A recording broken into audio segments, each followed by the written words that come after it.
स्तर पर इस बजट में देश का ये पहला सेंटर होगा जिसको हम SCPGI में करने जा रहे हैं। टर्सरी के बाद क्वार्टरली हेल्थ केयर सेंटर की स्थापना का एक बड़ा कार्य है, जिसके लिए हम लोगों ने पहले चरण में 250 करोड़ रुपए का प्रावधान इस बजट में किया है। और यह एक बड़ी घोषणा है यूपी की दृष्टि से, खास तौर पर जिसमें ऑर्गन ट्रांसप्लांट की दृष्टि से किसी भी प्रकार के उस अभियान को आगे बढ़ाने के लिए यह बहुत बड़ा सेंटर SCPGI इस कार्यक्रम को लेकर के आगे बढ़ाएगा। इसके साथ ही प्रदेश ने उन जनपदों में, जिन जनपदों में हमारे डिस्ट्रिक्ट हॉस्पिटल को हम लोगों ने मेडिकल कॉलेजेस के साथ संबद्ध किया है, वहां पे डिस्ट्रिक्ट हॉस्पिटल के कार्यक्रम को बनाने की एक प्रक्रिया तेजी के साथ आगे बढ़ सके, ये इसके लिए धनराशि की व्यवस्था की है। राष्ट्रीय वन हेल्थ मिशन के अंतर्गत राज्य वन हेल्थ मिशन के लिए भी धनराशि की व्यवस्था इसमें की है। और जो हमारे मेडिकल कॉलेजेज हैं, उन मेडिकल कॉलेजेज में छात्रावास का निर्माण हो सके, इसके लिए भी हम लोगों ने अतिरिक्त धनराशि की व्यवस्था की है। इसके अलावा प्रदेश के अंदर रोड सेफ्टी की दृष्टि से, रोड सेफ्टी के लिए आवश्यक प्रावधान करने के साथ साथ अगर कोई घटना दुर्घटना होती है, रोड एक्सीडेंट होता है या कोई आपदा आती है, उन स्थितियों में ट्रॉमा हमारा उतना ही सशक्त हो, इसके लिए ट्रॉमा के लिए भी नए ट्रॉमा सेंटर विकसित करने के लिए भी धनराशि की व्यवस्था सरकार ने इस बजट में इसके लिए की है। और प्रदेश के अंदर मेडिकल के सेक्टर में भी, हेल्थ सेक्टर में भी मिड टेक की स्थापना हो, इसमें AI, रोबोटिक आदि की हम सहायता से प्रदेश के दूर दराज के क्षेत्रों में भी सुविधा उपलब्ध करवा सकते हैं, नए जनपदों में उपलब्ध करवा सके। इसके लिए वर्तमान में हमारे 2 सेंटर ऑफ एक्सीलेंस, एक SCPGI लखनऊ में और दूसरा IIT कानपुर के साथ मिलकर के राज्य सरकार इसके लिए धनराशि की व्यवस्था की है और इसमें कार्य हमारा चल रहा है और हमने इसमें धनराशि की व्यवस्था भी की है। प्रदेश सरकार ने उच्च शिक्षा में बेटियों के लिए, खासतौर पर जो हमारी मेरिटोरियस छात्राएं हैं, उन बालिकाओं के लिए स्कूटी देने के कार्यक्रम के लिए भी धनराशि की व्यवस्था इस बजट में की है, जो बेटियों को सुगम यातायात के लिए और उस व्यवस्था को और सुगम बनाने में सरकार, यानी स्मार्टफोन, आपका जो है टैबलेट के साथ, स्मार्टफोन के साथ या स्मार्टफोन के साथ ये व्यवस्था अतिरिक्त उनके लिए वहां पर उपलब्ध करवाई जा रही है। इसके अलावा प्रदेश के अंदर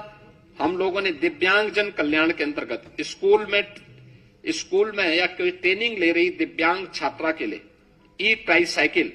यानी मोटराइज ट्राईसाइकिल उपलब्ध करवाने के लिए भी एक व्यवस्था की है। प्रदेश के अंदर DDRC की स्थापना हो, दिव्यांग जनों के लिए उनके नजदीक के सेंटर में ही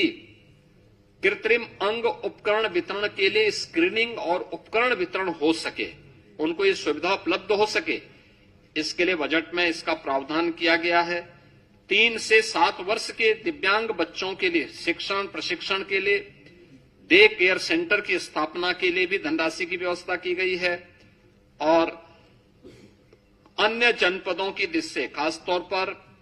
कुछ जनपद हैं अयोध्या, मथुरा, झांसी, मुजफ्फरनगर, देवरिया, जौनपुर, जहां पे समेकित विशेष माध्यमिक विद्यालयों के स्थित दिव्यांग जनों के लिए विद्यालय होते हैं, इसके निर्माण की कार्रवाई को भी इसमें हमने इसकी व्यवस्था इसके साथ की है। प्रदेश के अंदर यानी ये इस दिव्यांग बच्चों के प्रशिक्षण के लिए भी अन्य 9 जनपदों में भी गोरखपुर, वाराणसी, प्रयागराज, अयोध्या, लखनऊ, बरेली, झांसी, मेरठ और आगरा में यहां पे विशेष जो दिव्यांगजन बच्चे 3 वर्ष से लेकर 7 वर्ष तक के बच्चे, उनके प्रशिक्षण और उनके शिक्षण के लिए विशेष एक प्रावधान इसमें भी किया गया है। इसमें प्रदेश ने यह भी एक नए कार्यक्रम को आगे बढ़ाने का कार्य किया है। मित्रों, जो मैंने पहले भी कहा, आज का यह बजट एक विकसित भारत की आदरणीय प्रधानमंत्री जी की उन संकल्पनाओं को समर्पित है तो 2047 के लक्ष्य को प्राप्त करने की दिशा में तेजी के साथ अग्रसर हो रहा है। और पिछले 9 वर्ष के सभी उससे पहले की उस जड़ता को, जिसने प्रदेश के अंदर बॉटलनेक्स को समाप्त करते हुए, अपने बीमारू स्टेटस को समाप्त करते हुए, दूर करते हुए, आज भारत की इकोनॉमी के ब्रेक थ्रू के रूप में उत्तर प्रदेश को हम विकसित करने की दिशा में आगे बढ़े हैं। अब उत्तर प्रदेश बीमारू राज्य नहीं है। अब उत्तर प्रदेश भारत की इकोनॉमी का एक ग्रोथ इंजन बनकर के उभरा है। भारत की इकोनॉमी के ग्रोथ इंजन के रूप में यह आगे बढ़ रहा है। और मेरा मानना है कि उत्तर प्रदेश का आज वित्त मंत्री जी के द्वारा विधानसभा में प्रस्तुत बजट, यह उत्तर प्रदेश के अंदर जन आकांक्षाओं को पूरा करने, जन कल्याण, रोजगार सृजन, निवेश के विस्तार, महिलाओं के सम्मान और उनके सशक्तिकरण की दिशा में, युवाओं के लिए अधिक से अधिक रोजगार सृजन की दिशा में प्रदेश को आगे बढ़ाने और 2029-30 में यूपी को $1 ट्रिलियन की इकोनॉमी के रूप में प्रस्तुत करते हुए एक विकसित भारत के विकसित उत्तर प्रदेश के रूप में आगे बढ़ाने की दिशा में एक मील का पत्थर साबित होगा। इस दिशा में आज यह बजट यहां पे प्रस्तुत किया गया है। मैं बजट प्रस्तुत करने के लिए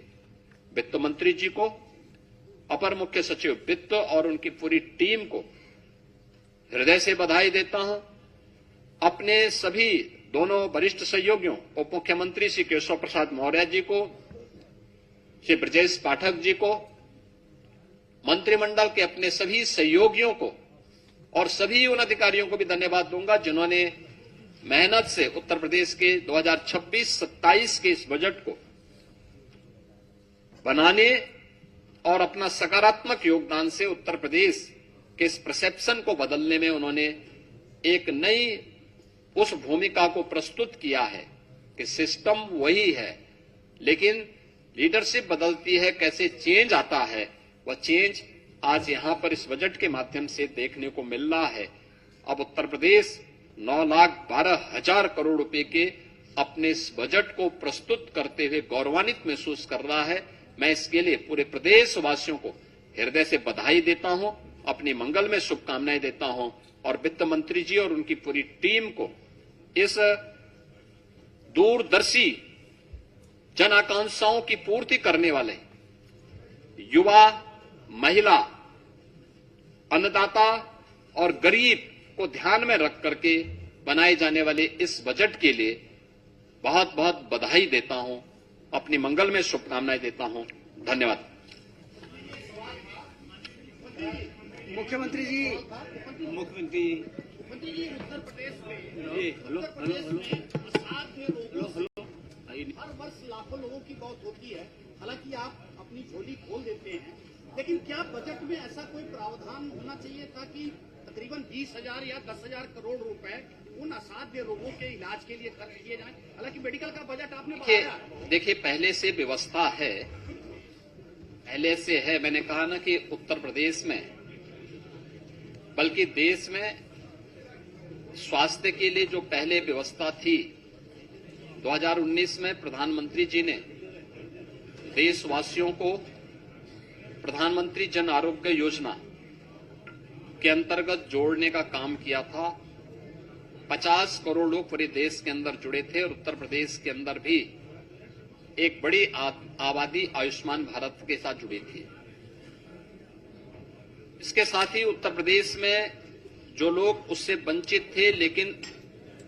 जरूरतमंद थे, उनको हम लोगों ने मुख्यमंत्री जन आरोग्य योजना के माध्यम से जोड़ा। मुख्यमंत्री राहत कोष से भी हम उनको पैसा उपलब्ध करवाते हैं जो अन्य जरूरतमंद हैं, जो उससे कवर नहीं हो पा रहे हैं। इसके साथ ही उत्तर प्रदेश के अंदर स्वास्थ्य सेवाओं के विस्तार ने, ये स्वास्थ्य सेवाएं फ्री में स्वास्थ्य की सुविधा उपलब्ध करवाती हैं। हमारे पीएचसी, सीएचसी, डिस्ट्रिक्ट हॉस्पिटल हर सप्ताह स्क्रीनिंग करने के लिए और उपचार के लिए मुख्यमंत्री आरोग्य मेला भी हर पीएससी स्तर पर लगते हैं, जिसमें हमारे विशेषज्ञ चिकित्सक भी वहां उपस्थित होकर के ये सुविधा वहां उपलब्ध करवाते हैं। ये सभी उपलब्ध करवाने के साथ ही बहुत सारे सेक्टर ऐसे हैं जिस पे कार्य हुआ है और उसी कार्य की दिशा में आज के इस बजट में प्रावधान किया गया है। आपने देखा होगा कि 2024 में केंद्र सरकार ने 70 वर्ष से ऊपर के प्रत्येक व्यक्ति को, चाहे वह कोई भी है, किसी भी इनकम ग्रुप का है, उसको 5 लाख रुपए सालाना स्वास्थ्य की सुविधा उपलब्ध करवाई है। उसमें कहीं कोई दिक्कत नहीं। उससे नीचे के लिए भी प्रावधान किया गया है और उस दिशा में हम लोगों ने जो कैशलेस शिक्षकों को दिया है, अन्य जो हमारी आशा वर्कर हैं, आंगनबाड़ी हैं, एएनएम हैं,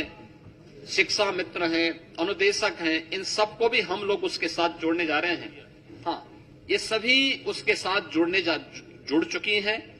बाकी अन्य लोगों के लिए भी फ्री में उपचार की व्यवस्था भी है और मुख्यमंत्री राहत कोष से भी उनके लिए प्रावधान की व्यवस्था ने, आप 20,000 की बात कर रहे हैं, हम 5 लाख रुपए दे रहे हैं सुविधा में इसमें। मुख्यमंत्री जी, उच्च शिक्षण मुख्यमंत्री जी एक सवाल ये है, मुख्यमंत्री जी 10वां बजट प्रस्तुत करने के लिए, शानदार बजट प्रस्तुत करने के लिए आपको बधाई, लेकिन पत्रकारों को भी एक आग्रह आपसे करना है, क्या किया जा सकता है?